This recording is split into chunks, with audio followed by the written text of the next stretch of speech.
ang gisaway o gagitunglo sa Dios nga tradisyon nagapunting kini sa tradisyon nga gimugna lamang og tao. Apan ang tradisyon nga gisunod sa Iglesia Katolika nagapunting kini sa tradisyon nga si Kristo mismo ang naghatag og nagmando. Unsa man din ang tradisyon?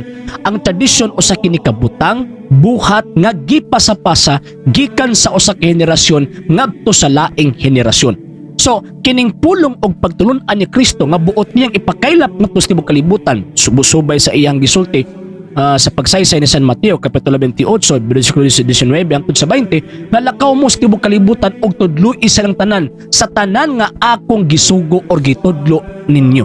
So ang Kristo mismo naghaptag og pagmando sa mga apostol nga ang iyang pulong, ang iyang gipangtudlo kinahanglan ipakaylap kini ngadto sa tibuok kalibutan sa tanang katawhan nga naisakop niini.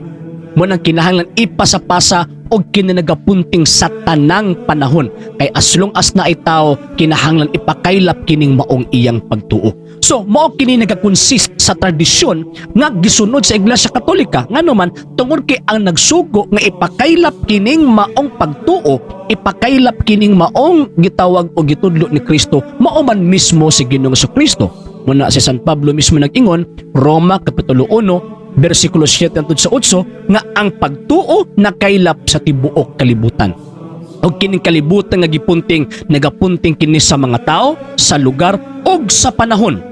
Munang niingon sa San Pablo 2 Tesalonica kapitulo 2 bersikulo 15, hupti ninyo ang mga tradisyon nga among gitudlo kaninyo pinaagi sa pulong ug sa sulat, og kana nga pulong og sulat nga ilang gitudlo dili pwede nga motudlo sila dili tudlo ni Kristo ngano man kay nasayod sila. Mismo San Pablo niingon, bisan gani kun kami usa ka anghel nga magwali og ebanghelyo nga lahi sa among giwali, ipatunglo siya. So ang tradisyon nagihuptan sa Iglesia Katolika, Apostolika Romana, dili human tradition kundi usa ka divine and apostolic tradition nga kini mga buhat, mga pulong ug pagtulunan nga gipasa-pasa gikan sa mando ni Kristo ug hangtod karon nga gihuptan sa Santa Iglesia Katolika, Apostolika Romana.